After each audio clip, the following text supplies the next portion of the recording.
보실 말씀은 사무엘상 28장 15절로 25절까지의 말씀입니다. 한 목소리로 말씀 합독하시겠습니다. 사무엘이 사울에게 이르되 내가 어찌하여 나를 불러올려서 나를 성가시게 하느냐 하니 사울이 대답하되 나는 심히 다급하니이다. 블레셋 사람들은 나를 향하여 군대를 일으켰고 하나님은 나를 떠나서 다시는 선지자로도 꿈으로도 내게 대답하지 아니하시기로 내가 행할 일을 알아보려고 당신을 불러 올렸나이다 하더라. 사무엘이 이르되 여호와께서 너를 떠나 내 대적이 되셨거늘 내가 어찌하여 내게 묻느냐. 여호와께서 나를 통하여 말씀하신 대로 내게 행하사 나라를 내 손에서 떼어 내 이웃 다윗에게 주셨느니라. 내가 여호와의 목소리를 순종하지 아니하고 그의 진노를 아말렉에 쏟지 아니하였으므로 여호와께서 오늘 이 일을 내게 행하셨고 여호와께서 이스라엘을 너와 함께 블레셋 사람들의 손에 넘기시리니 내일 너와 내 아들들이 나와 함께 있으리라. 여호와께서 또 이스라엘 군대를 블레셋 사람들의 손에 넘기시리라 하는지라. 사울이 갑자기 땅에 완전히 엎드러지니 이는 사무엘의 말로 말미암아 심히 두려워하며 또 그의 기력이 다하였으니 이는 그가 하루 밤낮을 음식을 먹지 못하였음이니라. 그 여인이 사울에게 이르러 그가 심히 고통당함을 보고 그에게 이르되 여종이 왕의 말씀을 듣고 내 생명을 아끼지 아니하고 왕이 내게 이르신 말씀을 순종하여 싸우니 그런즉 청하건대 이제 당신도 여종의 말을 들으사 내가 왕 앞에 한 조각 떡을 드리게 하시고 왕은 잡수시고 길 가실 때에 기력을 얻으소서 하니 사울이 거절하여 이르되 내가 먹지 아니하겠노라 하니라. 그의 신하들과 여인이 강권하매 그들의 말을 듣고 땅에서 일어나 침상에 앉으니라. 여인의 집에 살진 송아지가 있으므로 그것을 급히 잡고 가루를 가져다가 뭉쳐 무교병을 만들고 구워서 사울 앞에와 그의 신하들 앞에 내놓으니 그들이 먹고 일어나서 그 방에 갑니다.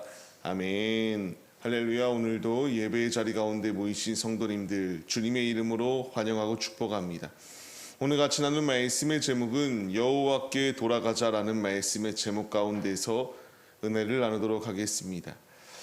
우리에게 가장 중요한 것이 있다면 주님께 거하는 것이요, 주님의 도우심을 받고 주님의 은혜로 삶을 살아내는 것만큼 중요한 것이 없습니다.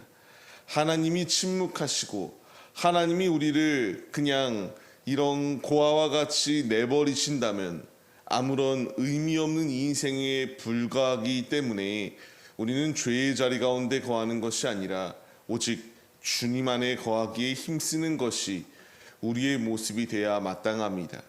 오늘 말씀을 보시게 되면은 이제 사무엘이 이 신접한 여인을 통하여 나오게 됩니다. 주의해야 될 것이 있다면요, 이 여인이 너무나 용하였기 때문에 이렇게 사무엘이 죽은 자리 가운데서 나온 것이 아니라 하나님께서 하나님의 말씀을 전하시기 위하여 이와 같이 악인도 사용하시는 주님께서 그를 사용하여 이와 같이 사울에게 말씀하셨다라는 것으로 우리가 이해해야 마땅합니다. 이제 본격적으로 말합니다.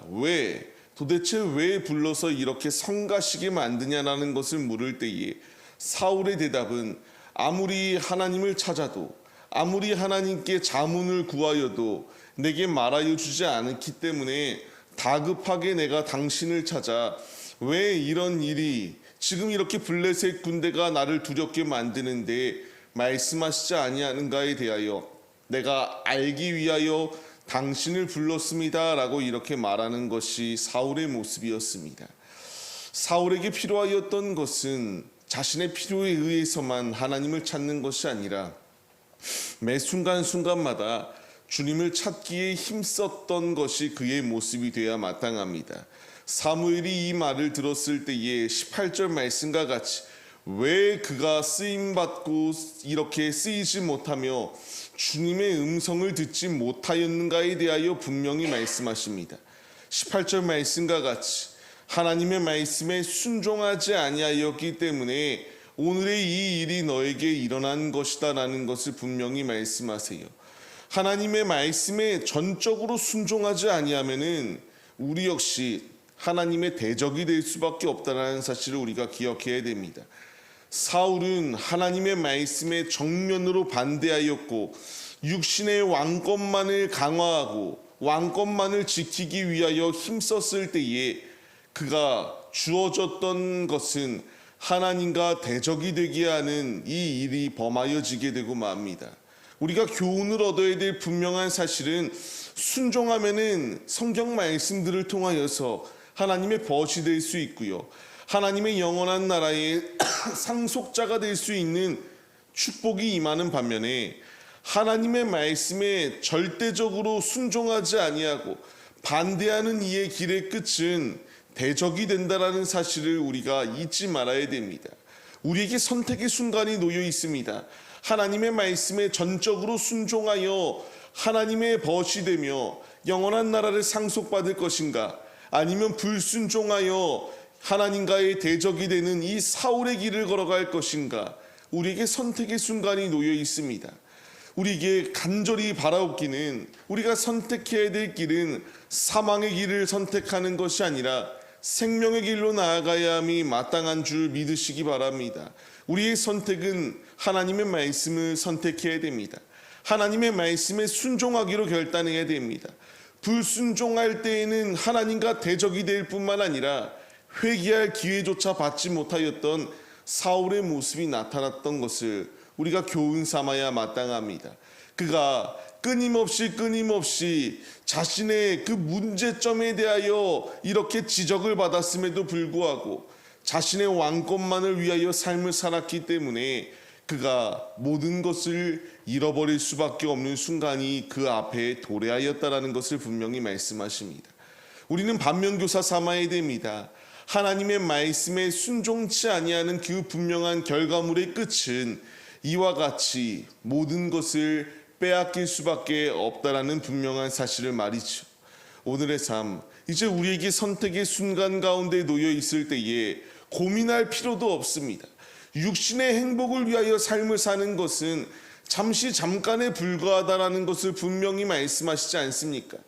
이 빠른 시간, 광과 같이 지나가는 이 시간 가운데서 부질없는 것을 붙잡는 것이 아니라 주님이 나에게 원하시는 것은 때가 악하니 세월을 아끼라고 말씀하시고요. 주의 말씀에 순종하여서 사울과 같은 이 인생의 길을 걸어가지 말 것을 권면하여 주시는 주님의 말씀에 우리가 깨달음을 얻어야 마땅합니다. 삶을 시작하는 오늘의 모습, 우리가 깨달음을 얻어서 이 사울과 같이 죽음의 자리 가운데 거하는 것이 아니라 영원한 주님 품 안에 거하여 주님께로 돌아가 주님이 주시는 충만한 은혜로 승리하시는 우리의 모습이 되시기를 소망합니다. 오늘의 말씀은 단순하게 사울이 불순종하였기 때문에 심판받는다라는 것으로 그치지 않습니다. 이 말씀을 받는 우리들이 이제 이 길을 걸어가지 않기 위하여 주님 품에 거할 때에 영원한 나라의 상속자가 될 수 있는 축복을 누릴 것을 주님이 우리에게 강력하게 말씀하여 주시고 있습니다. 그냥 형식적인 그리스도인이 중요한 것이 아니라 내 안에 주님을 모시고 주님의 말씀에 절대적으로 순종하는 자여야지만이 사울과 같은 전철을 밟지 아니할 수 있다는 사실을 분명하게 우리에게 말씀하여 주십니다. 우리가 주여 주여 하는 자마다 다 주님의 나라에 들어가는 것이 아니라 아버지의 뜻대로 행하는 자여야지만이 들어갈 수 있다라고 말씀하신 것 같이 천국 문이 열려 있을 때에 기회를 붙잡아 예수 품 안에 거하고 예수 이름으로 나의 죄를 고하며 주님께 온전히 서서 주님 품 안에 거하여 주님의 영원한 나라에 거할 수 있는 놀라운 축복이 우리 모두의 축복이 되시기를 주님의 이름으로 간절히 축원합니다. 우리가 이 말씀을 기억하시며 죄악의 자리 가운데 놓여 있는 것이 아니라 오늘의 삶 오직 주님께 피하고 주님 안에 거하여 이 사울과 같은 저주가 아니라 오직 승리의 길 가운데에 영원한 나라를 상속받는 우리 모두의 모습이 되시기를 소망하며 전적으로 주의 말씀에 순종하는 참 그리스도인들의 모습이 우리 모두의 모습이 되시기를 주님의 이름으로 간절히 축원합니다.